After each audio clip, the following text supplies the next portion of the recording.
Yo, what up, sports fanatics? We want to welcome you to another episode of From the Grid to the Rim and everything in between as it relates to sports. I'm one of your co-hosts, Duwayne Brown, along with my co-host, Big Ken Fry. We're missing our other co-host, Big Monkey, who I like to call Big Unk Monty Brown.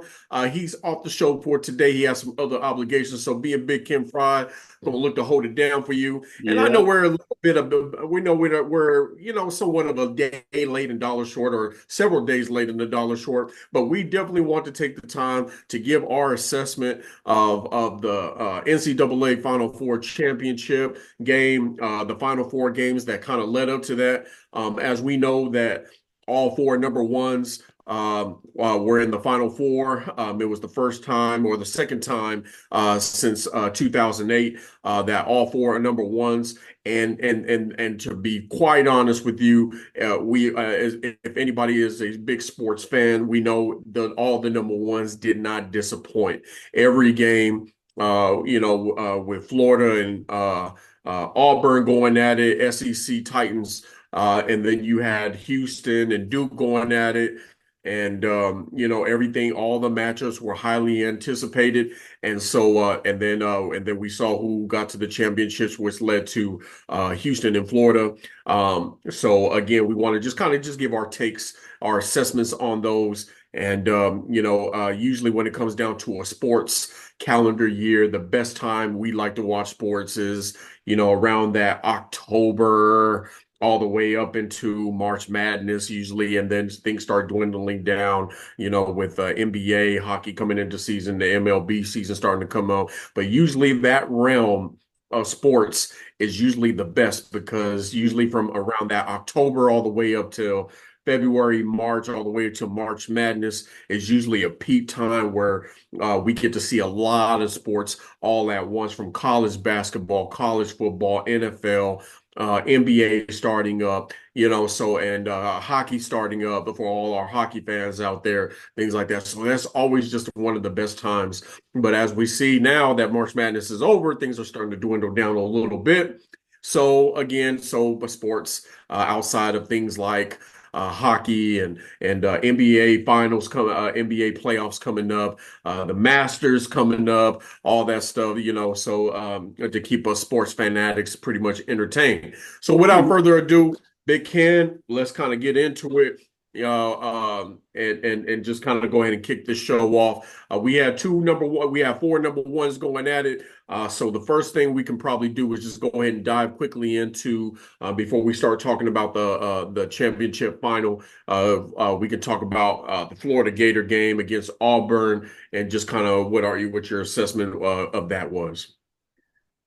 Oh yeah, that was a good game. I watched that all the way through, man.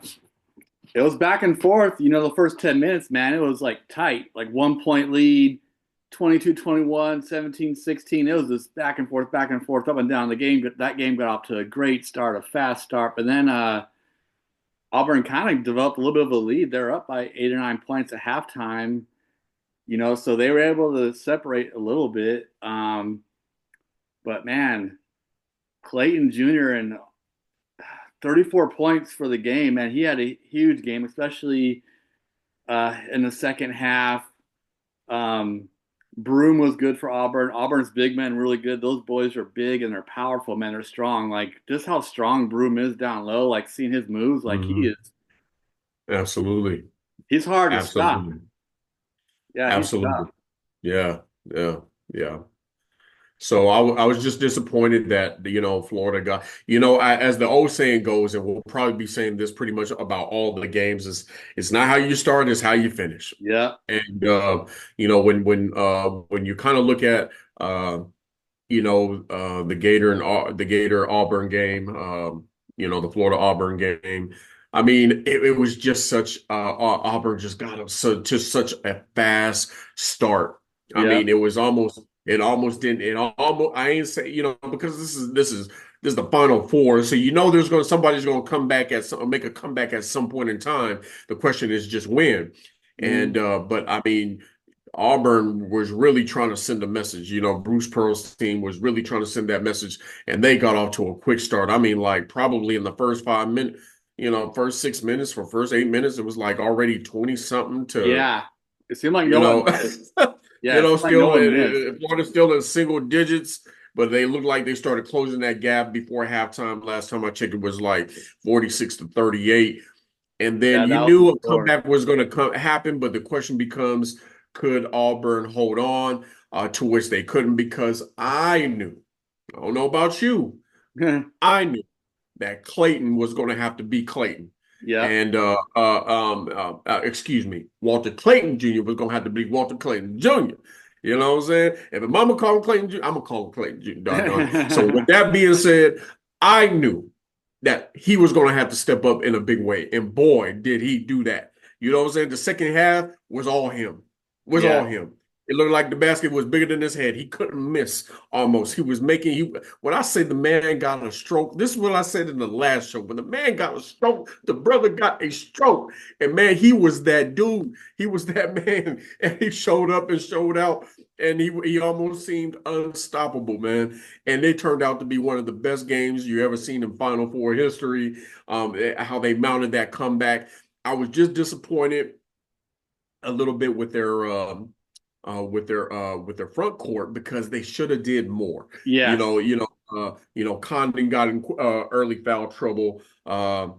Chinelu, you know what I'm saying, wasn't only had 5 points, couldn't step up, like he would, so it was really pretty much the Walter Clayton show, Yeah. with a little bit of help of Martin, just kind of him and Broom going back at it, what I'm saying? He gave Clayton a little bit of help, but it wasn't indicative of what Florida brings to the table and how much of an offensive juggernaut that they could have been. But then again, I'm not going to sleep on the Tigers. You know what I'm saying? Because the thing is, Bruce Pearl's team is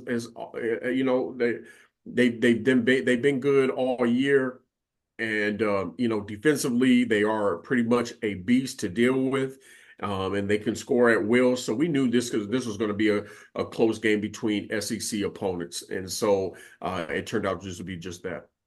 Yeah. Clay, the big man Condon did only have 1 point because I was watching at my neighbor's house. He invited me over to the house, and his brother was visiting, so I met him and we were kind of Oh, joking really? around. Oh, nice. Yeah, so we were kind of joking around, saying, "Man, Condon fouls when he fouls out. Like, brother has 5 fouls and 1 point. Like you said, he could have played better, but he made up for it in the championship game. He played a lot better the following game. But yeah, it wasn't like it was, man. Clayton's second half was outstanding. Like you said, Martin did chip in a little bit. Hall had 12 points, but what's pissing me off about Hall was he's an 81% free throw shooter, and even though Florida still won this game, Bruh, he was missing really? free throws like crazy. I'm like, Same. dude, you're I was keeping like, Auburn in this bruh, game. I mean, this is the biggest game of your career, man. Like, are you just losing out on these free throws? Like, They like could what? he could Like, not make a free throw. you were They almost still scared won, to put thank him at the God. line at But some I'm point. like, dude, Yeah, man. you're keeping Auburn in this game. Like, He can ice this game right now, but he's missing. You're giving Auburn extra possessions. Like, oh my God. Like I was like, if Florida loses this game, I'm gonna feel so bad for that guy. 81%, but pressure free throws, man. Like we told you, like high school basketball practice, man. They run the crap out of you and they make you shoot free throws at the end of the suicides. Like we're gonna run until someone makes 2 free throws in a row. right, I mean, exactly. Man, I was disappointed with that, man. Them free throws were killer for Florida, man. It didn't look like they could have made nothing, man. And you were almost begging that they could foul Clayton and get him to the line. yeah, Him or Richard, you know what I'm saying? Because they nobody, man, shoot, they were struggling at that line, man, they were struggling like struggling. they were allergic. There was one thing I wanted to say about Bruno real quick before we move on to the next one. Like I said at the beginning, that brother's strong, but there was me and my neighbor were saying like it's gotta be a not in all of his moves, but there's a couple of times where it's gotta be a foul either way. Either it's defensive foul or it's offensive charging, or he's like bowing. Cause some of his moves, like he has his arm out like this, and then he's shooting with the other hand, like he's doing. It's either a defensive foul and one, or it's going the other direction. Like I give him credit though, he's strong. He's got great moves. He's a great player. He's going to be a big pick in the NBA draft. But there's just 2 or 3 times where I'm like, brother, that they got to blow their It's one way or the other. They got to blow the whistle on a couple of these. There's a lot of contact, man. I don't care about minor contact, Yeah, but there was big contact. I'm like, dude, he's either pushing off with his elbow or the defender is fouling him. It's either one. right, right, So right, I was like, right. dude, that dude is strong though. Like holding him off and shooting Yeah, with the other hand. Like, my goodness, man. Crazy. yeah, yeah, yeah. All right, man. Well, let's dive into the next game, man. With the next game of the semifinals, the Final Four championship games. We had number one Houston Cougars versus number one Duke Blue Devils. We all knew this was going to be a game. The question becomes, how was it going to play out? This one did not disappoint either. I Mm. knew that. I predicted this would probably be somewhat of a maybe a buzzer beater, but I knew it was going to be close. It was going to go down to the wire. And boy, was I right. Oh And yeah. it was that and then some, and it gave the people what they wanted. And it was man, it was a miraculous comeback by Houston. And I'm going to be very honest with you, probably like a lot of people were being trying to be honest with themselves when they saw that score line, probably about midway through the second half, That's how it was everybody over. pretty much assumed that, there was no way the way Duke was fighting and their offense was clicking, there was Yeah. no way that Houston was going to come back. Hmm. No way. And I was starting to get disappointed because that's who I had picked to Yeah. go I to the picked Duke. final. I'm disappointed. I But picked Duke to win everything. yeah, but that game, I mean, it has so many twists and turns to it. Hmm. And then we have the call. The call that switched all momentum in Houston's favor when you said, I have a chance. Yeah. And so correct me if I'm wrong, because I'm watching the game because I was at a sports bar watching this. So, so when I see, I kept looking at the replay. So they called a foul on flag at the Oh, free throw line. yep. Yep. And I thought that was I nothing kept then. I kept trying to question, how was that a foul? I didn't even know where you may I have don't to think help it me because was. I couldn't still tried to look at it and I still couldn't see where the foul was. But we both agree and everybody agrees that was the turning point, that foul, Hmm. because Houston needed something. They needed something. They were struggling, man, against Duke, and they needed something to go their way. They needed a call. They needed some calls to start going their way. They needed to clamor down to make that extra effort more than they would have. And then there was the call. Yeah. And that call reshaped the whole entire game and gave Houston a different type of momentum. And when you have that kind of momentum working in your favor, and you're mounting the comeback that you are coming back with, man, you could just feel the momentum switch. You didn't even have to see it; you felt it. Yeah, because Duke didn't score but only one field goal within Yeah. the. Correct me if I'm wrong. Was it only one field goal, Yeah. I or got stats what on that. within the Yeah. last? So They were like one yo, out of nine, like last 10 minutes of the game. yeah. So, and then credit to Houston, you know what I'm saying? Out rebounding Duke too. You know what I'm Hmm. saying? They had what, 42 rebounds to Duke's Hmm. 31 team rebounds. So I Yep. mean, it was bananas, man. And those big men finally stepped up like they should have. That you wanted to see in the first half, but Duke was so dominant, man. And golly, it just was a almost a fairy tale ending for Houston, and the plays that were made and the calls that were called. Man, credit to Houston in that game, man. Golly, and I'm glad they pulled it off. I was rooting for that upset. I Yeah. mean that game could have went either way. I can't even think of the kid's name, but I mentioned him in our last show. I don't know how to pronounce his name, but Flack had 27 points. Everyone knows who he is, but that Canuple kid, the other freshman that Duke has, I mentioned him last show with me, you, and Monty. Canuple had a huge first half. Like, he had 16 points, but I think like 12 of them came like in the first half. He had a huge first half.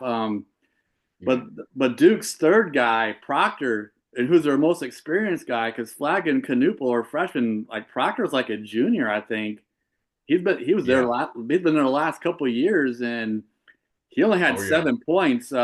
Only seven Houston's points. defense did a Oh good yeah. job of shutting him down. Flag did his Yeah. thing, but man, Proctor Yeah. could not get it going at all. Duke's big And man I didn't will do much and I, either. Zero yeah. rebounds. Yeah. Malik And was I will usually a add thief. this. And I'll add this. For me, this was the best game LJ Cryer had by Yeah, far. By far. In all season. This is the best game for me, in my eyes, LJ Cryer had by far. yeah, he had 26 Because he points. was going to need to step up. It wasn't going Yeah, to be all this sporadic, a few points here, a few points there, then drop a couple of double-digit points here, there, and have all these assists. Nah. And Cryer was somebody was going to have to. This is Duke we're talking about, so give credit yeah, where credit is due. But somebody was going to have to come in and have a 20 plus game, and LJ Cryer became that dude. He became that player that we all saw the potential in, but yet we the potential was there, but it was just so sporadic. You know yeah, what I'm saying, with him scoring, like we know he could score at will, but he just wasn't scoring at will throughout the whole season. You right. know what I'm saying? But credit to Houston, they had just other top scorers and other people who could just step up. But Mhm. somebody was in this game against the Blue Devils. Somebody was going to have to step up, and it was a beautiful thing to see LJ Cryer uh do his thing and become that dude and become and transform into that elite player we saw. Yeah, he played outstanding, like you said. Sharp got hot at the end of the game, which was big in their comeback. Cryer was hot all game, like you mentioned, but Sharp had 16 points. When I saw he had hardly anything at halftime, like 4 or 5 points, but he scored in double Mm-hmm. digits in the second half, like, especially at the end. He hit some timely threes, man, in like the last 5 minutes Mm-hmm. of the game. Like he started coming alive at the end of the game, with helping his teammate out, Cryer. So Cryer's not the only one. Um, but yeah, Duke got outscored 25-9 in the last 10 and a half minutes. 1 out of 9 for Mm-hmm. field goals. Houston was 7 out of 19 in the last 10 minutes. So they're putting up more shots, getting more rebounds, just like everything you were saying. Like they were just out hustling them, and Duke just didn't finish the game very well, especially the last 2 minutes of the game. Even as badly as Duke was playing the last 10 minutes, they were still ahead by 6 points with 30 seconds. They were ahead Yep. 67-61 with 30 seconds, and then Houston ends up finishing the game on a 9-0 run. They win 70-67, I believe, or 69-67. So it was like an 8 or 9 point run in the last like 30 seconds. I know Duke had a bad turnover because Houston started pressing because they knew they were down. So Houston pressed, Duke bringing the ball into in the court, and Duke turned it over a couple times. They just did not finish well. They gave Houston all the chances. What they gave them exactly what they needed. Like I said, Sharp and Cryer were just knocking down threes. Big man had a putback dunk on a missed 3-pointer. Then I think that got them like 1 point.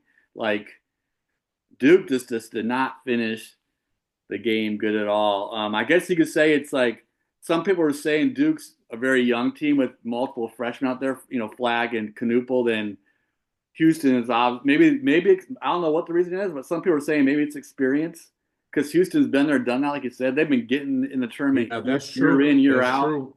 I mean, Houston's been there before.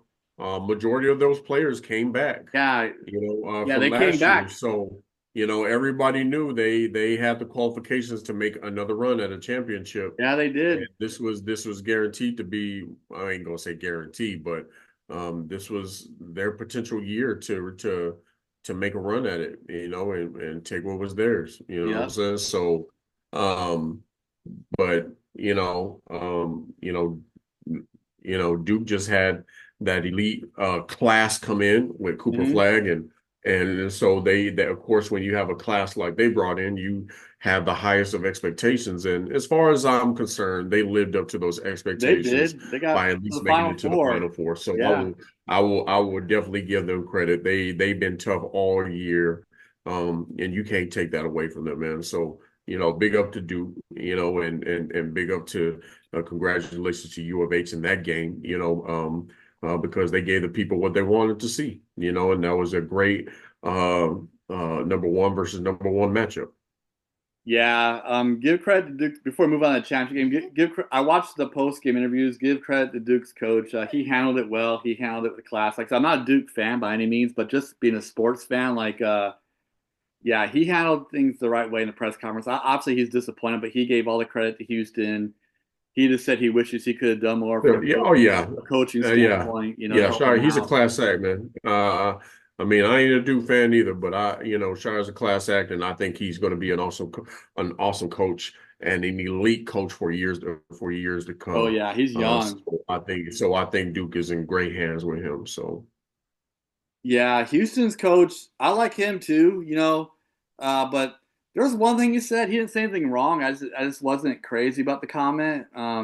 Great coach, veteran coach, been around the game for a long time. He's like 69 years old. He was at Oklahoma University for a while, and before he went to Houston. So he's been a coach for a long time. Very well known, very well respected.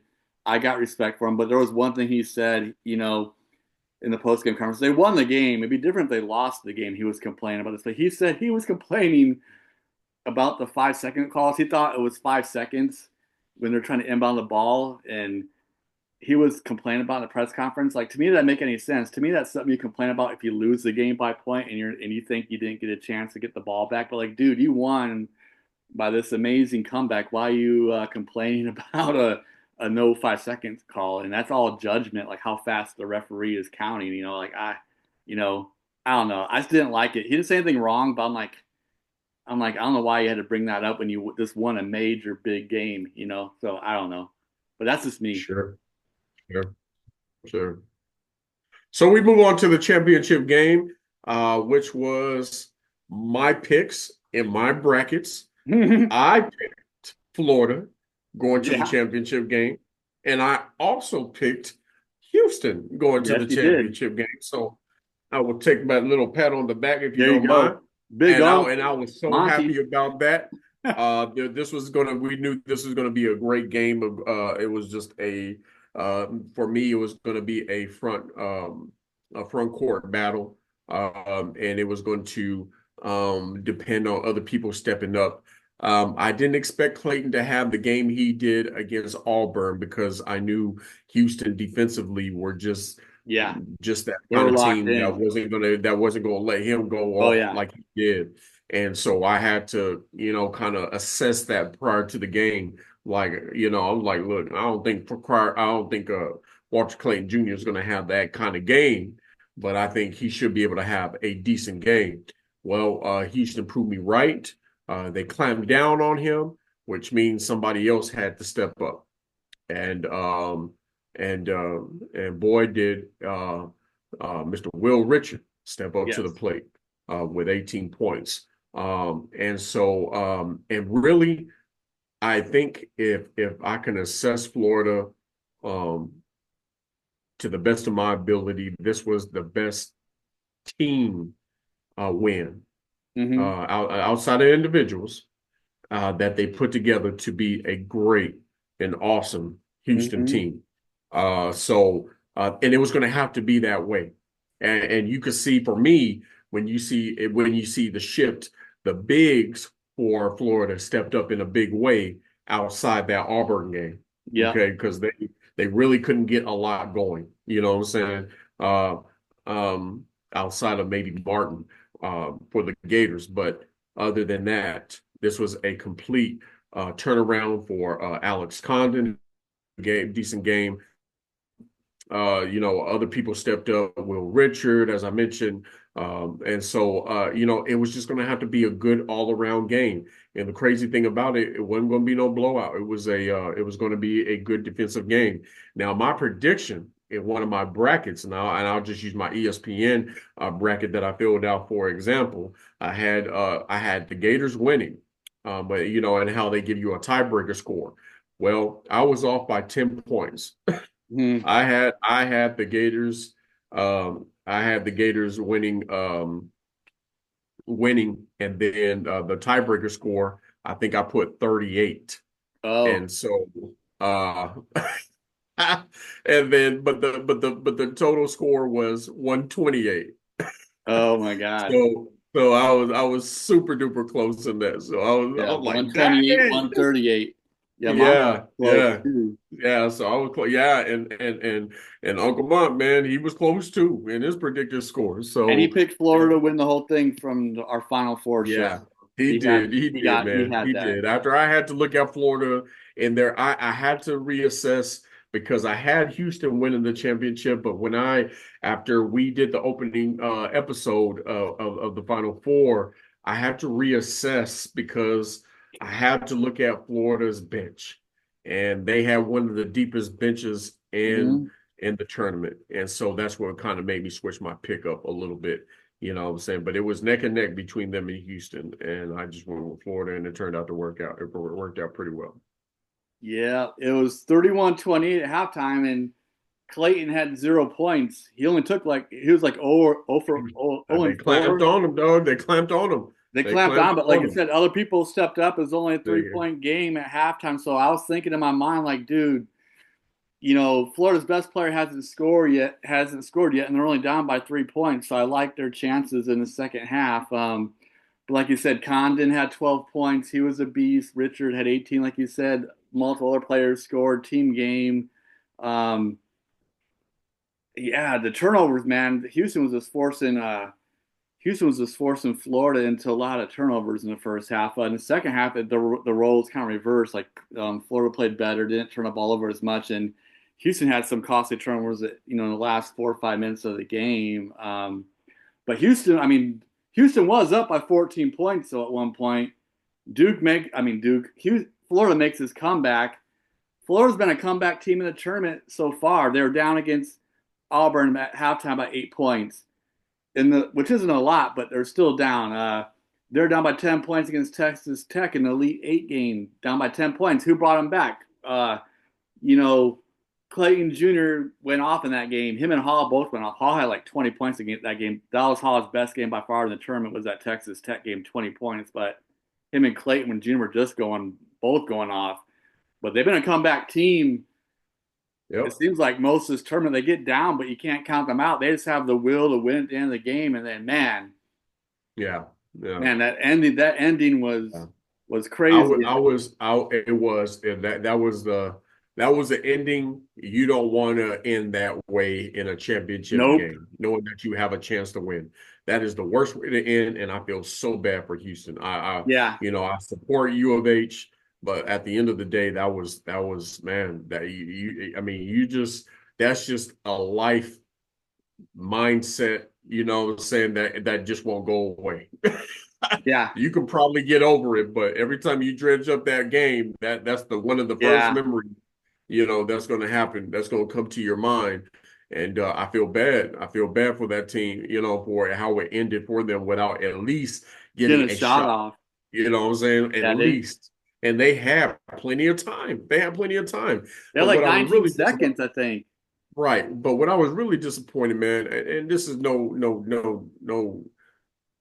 shot at him, but it was definitely, with LJ Cryer, it was a far cry with no pun intended. Yeah, yeah. Sharp Far had the cry ball. from Yeah. from his previous game at Duke. He did have 19 points. He was his top scorer, but at the end of the day, man, it was just like I hated the fact that the ball didn't go to his hands. Yeah. That ball I'm should have with been you. in his hands Yep. on every play going down the court. You know what I'm saying? And it wasn't. And that was very disappointing because he's your dog, man. He's Yeah. the man that's been pretty much keeping y'all in the game the whole time, man. He should have had the ball. No, I I just don't agree. know what happened. Now it's not to discredit any other player on Houston, and I believe they're just that good. But Pryor has been that dude all game. He's Yeah. the one that kept y'all in the game. Yeah. So Yep. it's just for him not to have the ball in his hands, I was truly disappointed. And then it was just a game of will from there. You know what I'm saying? When you look at the rebounding, because the interesting about this game, what was going to be interesting about this game was whose backcourt was going to step up. Because Florida, I mean, not backcourt, whose front court was going to Hmm. step up, because Florida had a legitimate front court. that was very fluid and very mobile. And then you had Houston, who had a very front court, be looking like skyscrapers anytime you turn around. Yeah. They were just dominant, and it went to show how good both backcourts were playing because you had Florida with like a total of 40 team rebounds to Houston's 39. You know what I'm saying? Yeah. So Close. it was pretty much a game of will. You know what I'm saying? Who wanted it more and who's going to execute? Hmm. You know, and we got to give the slight because it was a close game. We give a slight edge to Florida, man, and them Florida boys did their thing. They sure did. And what, the way they came out in the second half, like I said, 3-point game at halftime. Houston got off to that big lead in the first 5 minutes of the second half because I thought there was two or three 50-50 calls that all went Houston's way. And they Mm. had some offensive chargings against some of Florida's bigs, or they won. I thought was a they call a block on Florida's big man, but I thought he got there in time, and I thought it could have been an offensive charging. So they were just getting called. Florida was just getting calls going against them the first like 3 or 4 minutes, and that's what helped. I mean, Houston is a great team. Don't get me wrong, but I did. I mean, they are 50-50. They are 50-50 calls. That those aren't easy calls to make, and I know that from personal experience. But it helped Houston out because like Florida had like 3 or 4 turnovers in a row, all these fouls called against them. And Houston gets off to like a 10-point lead, then they get it all the way up to 14, like I said earlier. But then Florida makes this comeback. So give credit to Florida for hanging in there. Um, Clayton Jr.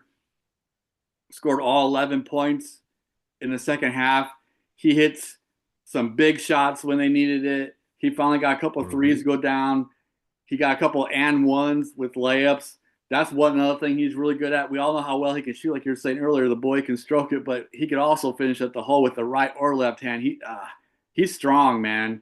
The way he finishes at the hole, going taking it to the basket with either hand is impressive. So I just like that he stayed in the game. I can't remember how many assists he had, but Yeah, he almost had a double double. Like yeah, he kept himself in the game, even though he wasn't scoring. He didn't look upset. He wasn't pouting. He wasn't like showing his emotions. He seemed like he was still locked in. He was passing the ball to the right person, and they were making shots. Like I said, it was a team game. He was giving the ball up to someone else because Houston was all over him, and but he came alive when he needed to, and he had the defensive play at the end because when Sharp had the ball, and I was disappointed that Crier didn't have, like, to your point, Sharp had the ball, which is Houston's number 2 guy, and that dude came out of nowhere. You know, Clayton Jr. just flew up. He was gonna get ready to put up the shot. He just like flashed out of nowhere and jumped like right in his way, and he just let go of the ball because he knew the shot was going to get blocked. I mean, he did not see him in his vision at all. He came from the side, and it was going to be a clean block too because he wasn't running directly at him where he'll run into the shooter. And but then they could win the game at the free throw line. He was coming from the side, so he was sure, going to miss the body and just go right by him, and he was going to block that shot. He wasn't going to run into him. sure. So it Yeah. was a crazy play. He lets go of the ball. We know what happens next. Everyone's scrambling for the ball, and Condon jumps on it as time's expiring. Florida's big man. He hustles to the ball, jumps on it. Game over. Yeah, like I said, it's a sad way to end the game for Houston. You want to at least see them get a shot off and see if they make it or not. But Yep. they just had poor execution, man, and that's crazy because Sampson's a great coach. Like I can't believe like their execution was bad with with a really good coach. Like it's crazy Yeah. to think they didn't get a shot off. Yeah, yeah, that was the only thing I felt bad about the whole thing. They couldn't get a shot off.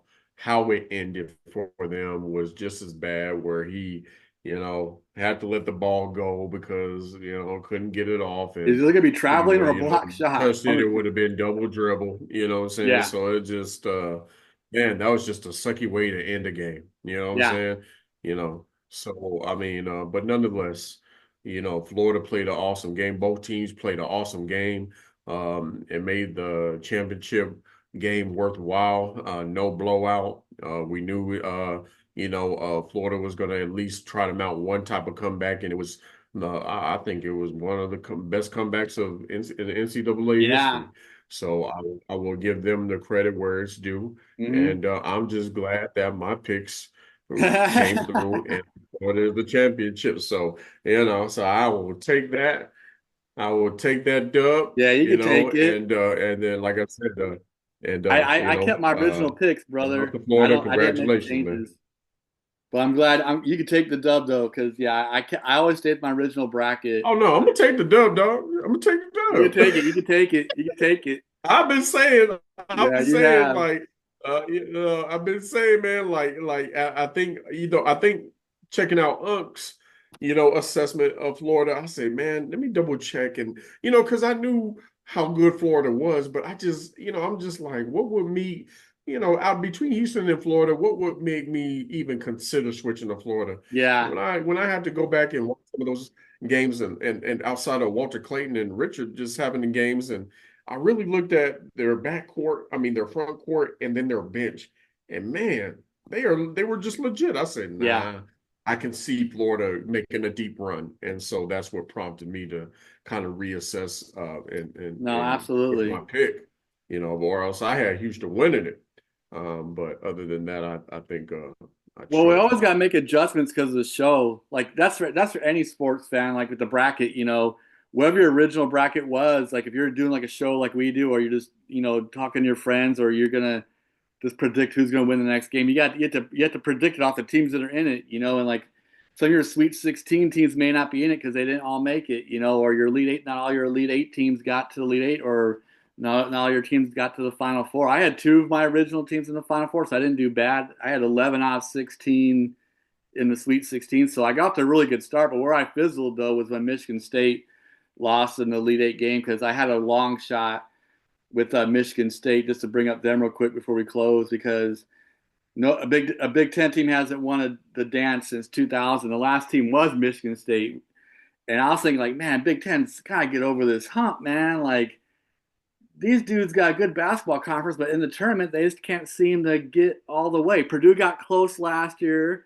They've been close multiple times. Purdue, Michigan, Michigan State, those are the primary three, and over the last, several 10, 12 years, whatever, Michigan's been all kinds of championship games they can't win, including the Fab Five. So, yeah, they can't finish it off. Big Ten just can't finish it off, man. And I was thinking maybe Michigan State will finally do it this year. They have a great coach, Hall of Fame coach, but they lost against a really good Auburn team. Auburn was better than I thought they were. That's for sure. They were Yeah, legit. that's true. I doubted Auburn all season, or at least not all season, but I doubted them in the tournament because they've had tournament blunders. And I was like, but this year they Mhm. answered the call, man. Like, not this year, man. We're doing something this year, man. So give credit to all the teams, man. Yeah. All right. All right. Well, credit to them, man. Credit to them indeed. Well, with that being said, let's go ahead and close out Big Ken Fry. Closing remarks. I'll go ahead and start off with you, my dude. Well, first of all, I hope you guys like the Final Four. I hope you guys like March Madness. I hope you enjoyed it. Like Duwayne said to open the show, March this time of year is the best time of year in sports, in my opinion. College players going at it. It's just the finality of everything because when you lose, there is no tomorrow. And you see the emotions of that in March Madness. That's one of the great things about sports. Obviously, you don't like seeing people lose, but you just see like how close these players are, like how much the game means to them, how much how much their teammates mean to them, how much their coaches mean to them. Like if they're a senior and they know they're not coming back to put on the jersey next year, like there's a lot of emotions. I mean, because that's the fun. It's the finality. Like this is their last time wearing a college uniform. This is the last game of their season. So yeah, I like watching March Madness just to see things like that. The sportsmanship. That's one thing I want to bring up in closing is the sportsmanship of Clayton Jr. How can I forget that? Like, you know, Florida wins the game, and right after the game, right when the buzzer sounds, he goes over to consult, Sharp, the guy who can get the Sharp. He instead of going straight to his teammates and celebrating, he goes to see Sharp and he helps him off the floor. That is sportsmanship. So to me, that's what sports is all about. And Clayton Jr. is a beast on the court, but he seems to I don't know him personally, but from what I've seen, he seems like a pretty good dude, pretty good person. So that's what I got in closing, man. Is I just enjoyed the tournament. I hope everyone else did, and thank you for watching. Thank you for subscribing. Leave your comments like always, and I'll turn it over to you, Duwayne. Well, I think this is one of the best years, and NCAA doesn't really disappoint, but this is one of the best years to see. Well, we were all fortunate to see all four number ones get there, and all four number ones didn't disappoint. But I Mhm. tell you what I am kind of concerned about, or not disappointed, or kind of disappointed in, is how is the transfer portal Yes, me and opening Monty talked about the that. day of the championship game? I didn't get that. I didn't understand that. And personally, I think maybe that may be a possible change. Now, the transfer portal is kind of jacked up as it is, but it is what it is, and it's going to be what it's going to be. And I think the Yeah. players do have the options, but I do believe that options should be limited. And I think we just need to change the transfer portal schedule a tad bit where it doesn't conflict with that week of the championship game or the final four games opening up. So just for something that NCAA committee to consider. Weird. But other than that, I'm just glad my pick fell through. I saw Florida winning just game by game by game. They just pretty much showed all their heart and their capabilities. And I was just glad to just kind of see it through with my number one pick. So congratulations to the Florida Gator and their squad. And other than that, man, like I said, I don't think this is a dead period with sports. But it ain't the heightened period with sports. So we will do our best to try to bring you some more content. Now, for me, it's not a dead period because I am a huge FC Barcelona fan. And of Hmm. course, my FC Barcelona team Mm. are in contention for a treble. And so Nice. we are, so I'm looking forward to watching them upcoming games with Madrid and the Copa del Rey, as well as Nice. another league game they got to play against. The championship. I was watching the Champions League games yesterday with Barcelona and Borussia Dortmund and Arsenal and Real Madrid and the following day, and they just didn't disappoint. PSG didn't disappoint. So we got some second leg matchups to watch next week that we're all looking forward to for all of those that are soccer or football fans. So we're all looking forward to that. So with that being said, so it ain't dead for me because the Champions League is just as hyped around the world as any college basketball Nice. championship that there is. So with that being said, I have my eyes open for that. Other than that, we just want to say thank you. We want to say thank you for joining us on these episodes of From the Grid to the Rim when it comes down to the final NCAA Final Four and just the tournament itself. This is one of the big ones that we look forward to talking about and kind of get geeked up for. So with that being said, make sure you subscribe to our channel, click on the like button, show us some love, and leave a comment so we can show that love back. We'd love to interact with you to hear your thoughts. Other than that, we'll see you on the next episode of From the Grid to the Rim. Next episode. Thank you.